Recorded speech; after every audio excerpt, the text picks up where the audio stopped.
What if the life you are living is only a reflection of who others want you to be? What if everything you call yourself is nothing more than a carefully assembled mask shaped by fear, expectation, and survival? Have you ever felt the quiet ache that something is missing, even when everything seems in place? That unsettling sense that your soul is being smothered beneath layers of identity you never consciously chose? What would it cost you to become who you truly are? And more importantly, what is the cost of not becoming that person? These are not questions for the mind. These are questions that tremble at the edge of your soul. There comes a moment in every life when the illusion begins to crack. In that fracture, something ancient stirs. A knowing that your time here was never meant to be spent playing someone else's script. Beneath the noise of ambition and belonging lies a voice you have silenced for too long. It speaks without words. It knows without logic. It remembers who you were before the world taught you to forget. That voice is calling. And it does not beg for attention. It demands your return. Not to the person you think you should be, but to the one you already are beneath the forgetting. Most people will never meet themselves.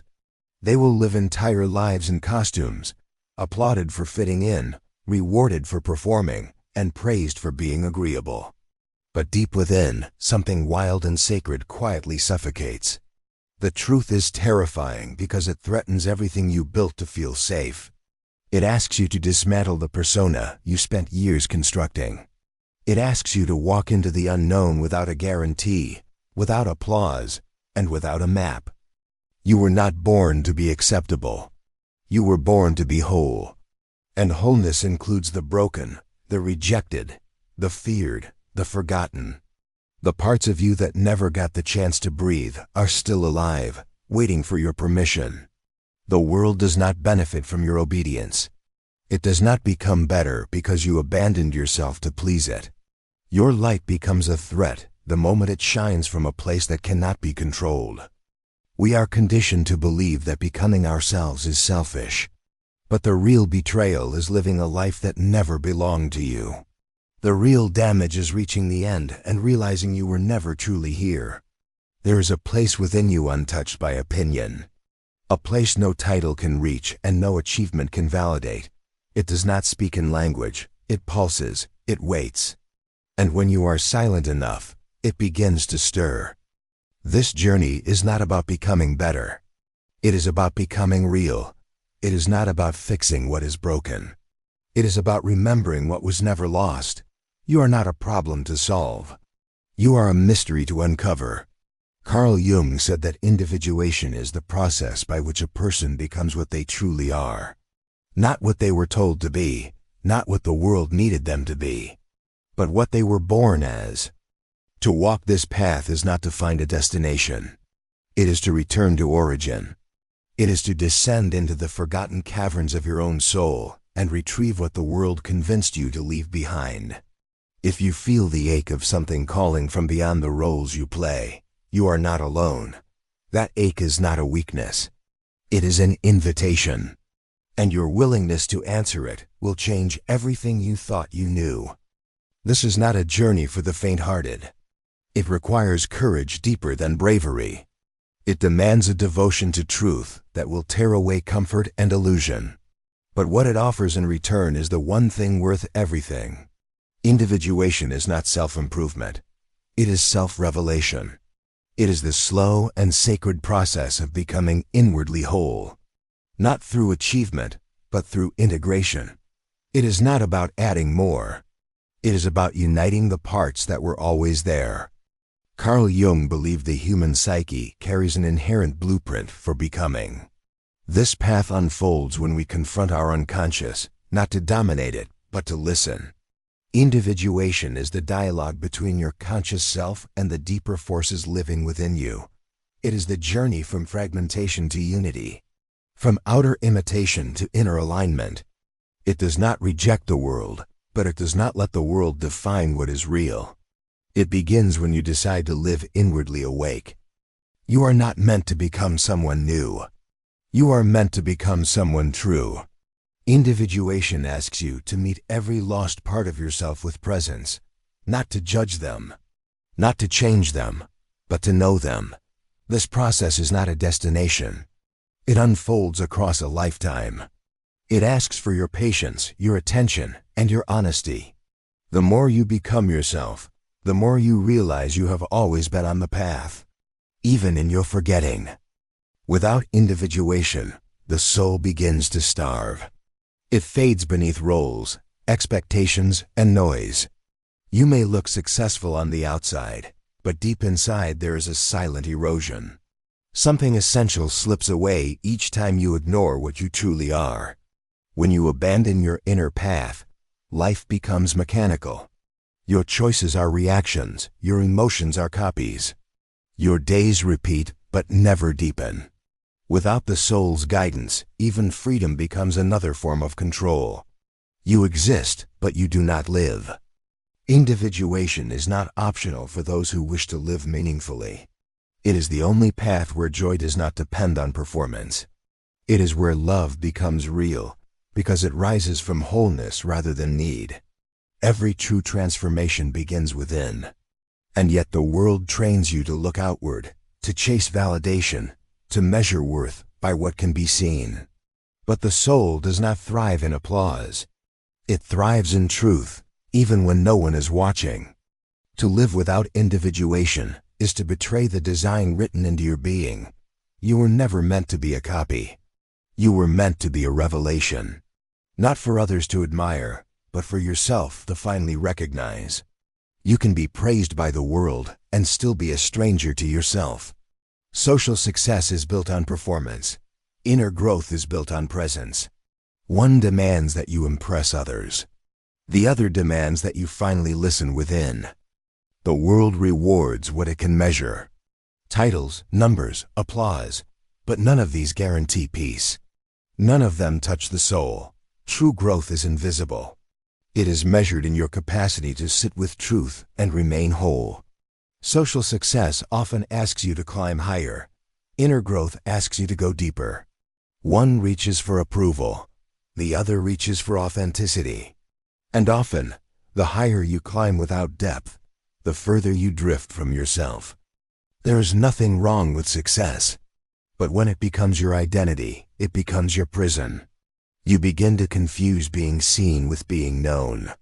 You trade your depth for attention, and slowly your center begins to vanish. Only inner growth gives birth to meaning. It does not ask for perfection. It asks for integration. It is not a race. It is a remembering. The more you become yourself, the less you need to prove anything to anyone. The persona is the face you show the world. It is not who you are. It is who you learn to become in order to be accepted, admired, or loved. It is survival dressed in identity. Carl Jung taught that the persona is necessary. It helps you function in society. But when you believe you are the mask, you begin to forget the one who created it. The mask becomes your prison, not your protection. Most people live entire lives behind their persona. They speak with voices that are not theirs. They chase dreams that do not belong to them. They wear smiles stitched from expectation, not joy, and they call this normal. The persona is not evil, but it is hollow. It reflects what others want to see, not what you truly feel. It keeps you safe from rejection, but also keeps you distant from your soul. To begin the journey of individuation, you must first admit the mask exists. You must ask yourself whose life you are living. Not in fear, not in shame, but in the quiet courage to see what is real and what is role. When you abandon your truth to be accepted, you do not just lose yourself. You lose the very thread that connects your life to meaning. You wake up each day wearing a self that does not belong to your soul. Living inauthentically creates a silent war within. Your outer image thrives while your inner world withers. You may smile in public, but your heart feels empty. You may seem fine, but something essential begins to quietly die. The longer you stay disconnected from your true self, the more anxious and restless you become. Your body speaks through exhaustion. Your spirit whispers through numbness. The soul does not scream. It fades. and that fading becomes your grief. People often think authenticity is dangerous. But in truth, the greater danger is a life unlived. Each compromise seems small until you look back and realize you disappeared one choice at a time. You became invisible in the name of being liked. Authenticity is not comfortable, but inauthenticity is unbearable. One requires courage, the other demands self-abandonment. When you silence your truth to keep the peace, you create a deeper war that no one else can see, but you feel every single day. We live in a world that rewards illusion. Image is currency. Performance is power. Depth is ignored. Society teaches you how to market yourself before it teaches you how to meet yourself. It celebrates masks while fearing anything too real. From a young age, you are trained to adapt. Be pleasant. Be productive. Be what others expect. You are shaped by systems that value control over consciousness. You learn to perform instead of feel, to fit instead of question. Modern culture does not nurture the self. It molds personas. It floods your mind with noise, comparison, and distraction. The result is a life curated for appearance, but hollow in essence. You become known but not seen, visible but not felt. Social media amplifies the false self. It invites constant projection. You measure your worth by reaction. You confuse attention with connection. And slowly, the true self retreats into silence, waiting for a moment of stillness to speak again. This culture fears the authentic because it cannot be manipulated. A true self cannot be bought, sold, or replicated. That kind of presence disrupts systems built on insecurity. And yet only the authentic can truly love, lead, and live with meaning. The shadow is the part of you that you deny, reject, or hide. It holds everything you were told not to be. Your anger, your fear, your desire, your chaos. But also your strength, your instinct, and your truth. According to Carl Jung, the shadow is not evil. It is repressed. It carries aspects of your psyche that were pushed away to survive. These aspects never disappeared. They went underground. And they wait for the day you will finally turn inward. You do not outgrow your shadow. You carry it. It shows up in your triggers, your projections, your addictions, and your judgments. It does not knock on the front door. It whispers through discomfort. It hides in who you cannot stand. The shadow is not your enemy. It is your mirror. It reveals what you fear in yourself by reflecting it through others. What you reject in the outer world often reveals what you have abandoned in your inner world. Meeting the shadow is not an act of self-destruction. It is an act of radical wholeness. Only by facing what you fear within can you reclaim what you have lost. The parts you fear may hold the gifts you most need.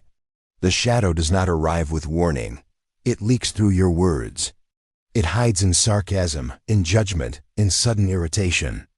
It appears when you overreact to something small. It reveals itself when your emotions outweigh the situation. You meet the shadow when you envy someone's confidence, when you dislike a stranger for no clear reason, when you sabotage your own joy because you believe you do not deserve it. These moments are not accidents, they are messages. The shadow lives in patterns that repeat, in relationships that wound the same way, in choices that lead you back to suffering. Until you see it, it rules you. Once you see it, it begins to lose its grip. It hides in your perfectionism, in your need to control, in your fear of being seen. You call it personality. But often, it is protection. And beneath that protection lies pain you never learned how to hold. Your shadow is not some distant darkness. It is your denied light. It is the power you gave away to be accepted. It is the truth you buried to feel loved. And every time you look away, you deepen the divide within. You cannot be free from what you refuse to face. The shadow holds the keys to the parts of yourself you have exiled. Until you bring them home, you will remain divided, acting out pain instead of living from presence. Avoiding the shadow does not protect you. It fragments you. It keeps you living half a life. You may appear kind but feel rage. You may appear confident but feel hollow. What you push away grows stronger in the dark. Freedom begins with truth, and the most liberating truths are often the ones you fear the most. To meet your shadow is not to lose yourself.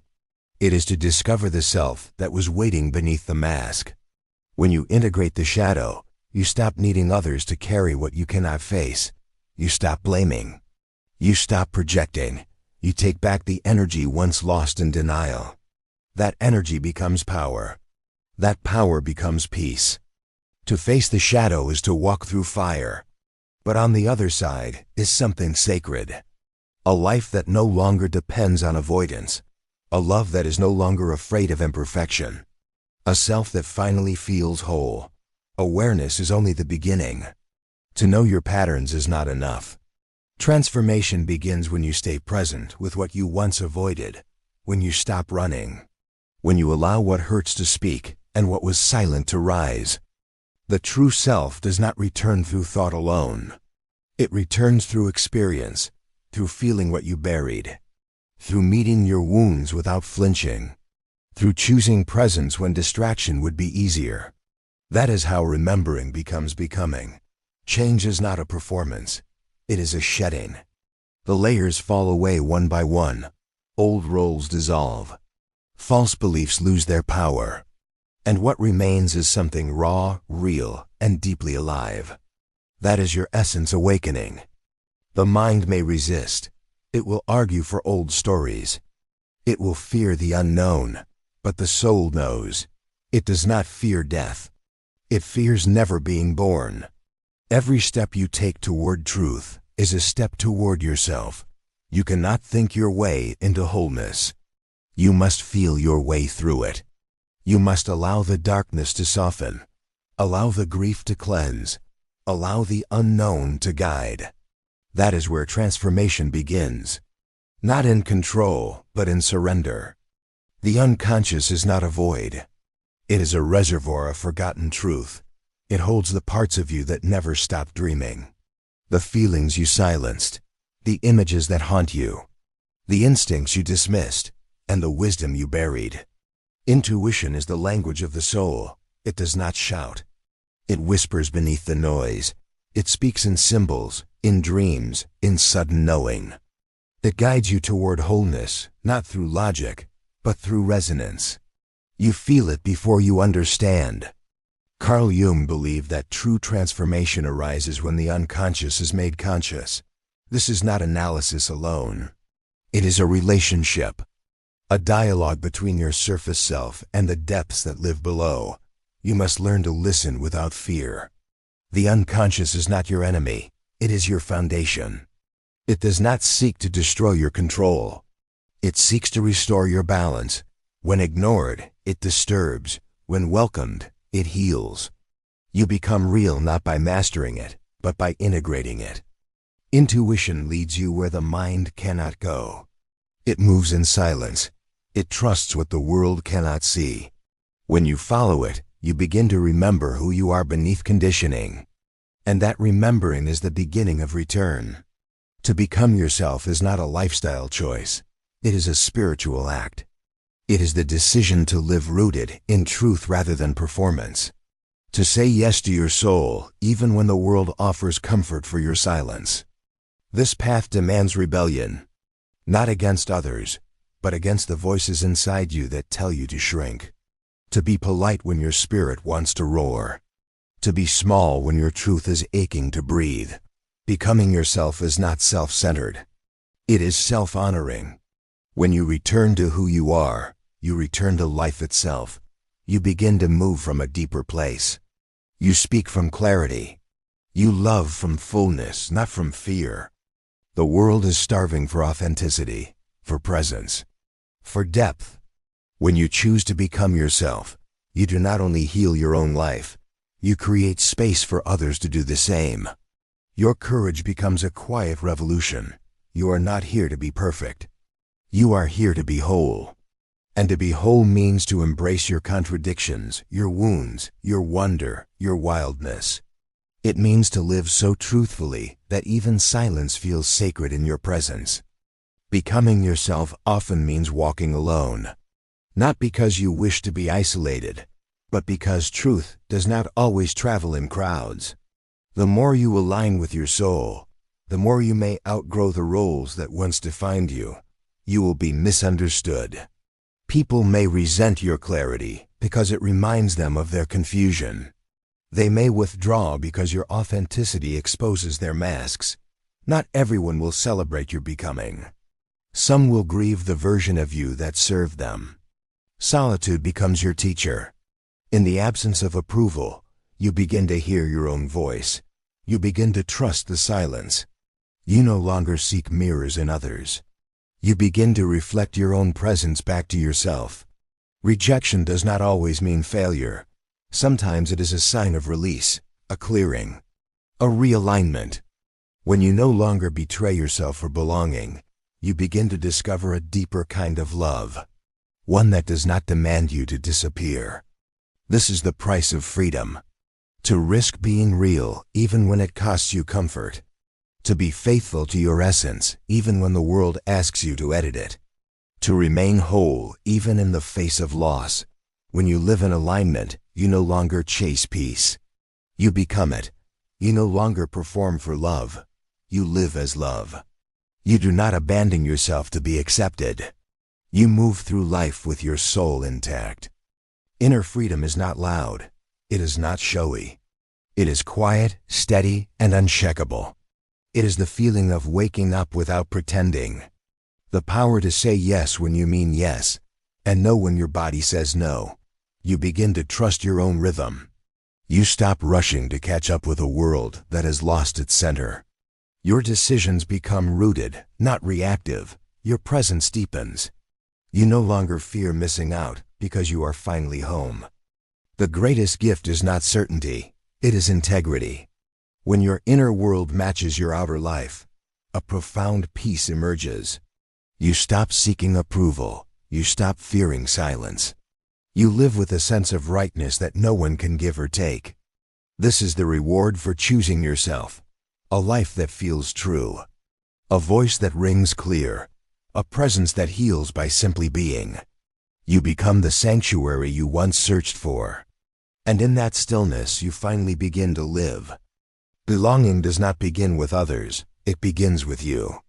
Until you stand rooted in your own truth, every connection becomes a negotiation. You mold yourself to fit. You abandon your depth to feel seen. But still, something feels hollow. You cannot give what you do not have. You cannot offer real love while disconnected from your own soul. Until you belong to yourself, every relationship becomes a search for something you have not yet claimed from within. To belong to yourself means to return, to remember, to honor what you feel without apology. It is the quiet decision to stop asking for permission to exist. It is the deep knowing that you are already whole. When you are anchored in your truth, you no longer fear rejection. You no longer dilute your essence to be kept. You do not chase connection. You become connection. And those who meet you there meet the real you. True intimacy is not found in merging. It is found in meeting. Two people, whole in themselves, standing without masks, without roles, without fear. You cannot truly meet another until you have first met yourself. That is the foundation of all real belonging. What would your life look like if you stopped pretending? If you no longer shape yourself around what others need, expect, or admire? If you stripped everything away, what would remain? And would you have the courage to meet it? Are you living your truth, or just surviving your roles? Have you mistaken approval for love, achievement for purpose, familiarity for safety? These are not questions of the mind. They are questions of the soul, and they will not be silenced. There is a difference between being alive and truly living. The first requires a heartbeat. The second requires a connection to something deeper. That connection cannot be found outside. It can only be remembered through presence, honesty, and inner return. You do not need to answer with words. You only need to feel where the question lands inside you. That quiet place where the truth lives beneath fear. That is where the journey begins. Not with certainty, but with willingness. The question is simple but sacred. Will you choose comfort, or will you choose truth? Will you remain hidden, or will you rise into who you were always meant to be? Only you can decide. And your soul is waiting. No one can walk this path for you. Others may inspire you. Some may guide you, but the step inward is yours alone. It begins when you decide to stop running and turn toward the voice that has never stopped calling. The world will offer you escape, distraction, applause, approval, but none of these can substitute for meaning. None of them can touch the hunger inside you to feel whole, to feel true, to finally come home to yourself. The choice is not between success and failure. It is between illusion and essence, between pleasing and living, between fading into what is expected or rising into what is real. No one can make that choice but you.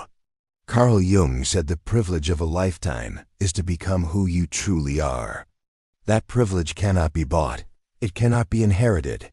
It is claimed through courage, through stillness, through surrender, and through the quiet decision to begin.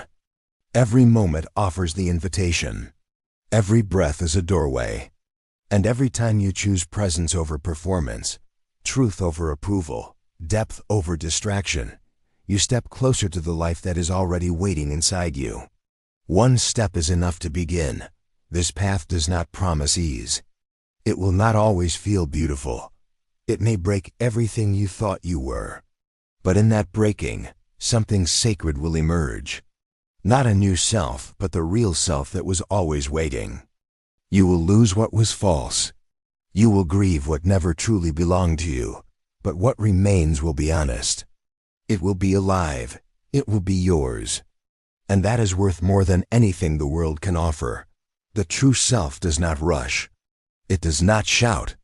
It waits, patiently, lovingly, for the day you stop reaching outward and remember the way home. The path is not outside you. It is beneath your feet even now. Each time you choose authenticity over approval, the path opens. Each time you sit with your fear instead of fleeing, the path deepens. Each time you return to yourself, you become the very truth you were once seeking. The promise is this: you were never lost, only hidden. And the moment you turn toward what is real, life begins to meet you there. Not with answers, but with presence. Not with perfection, but with peace. And finally, you are home.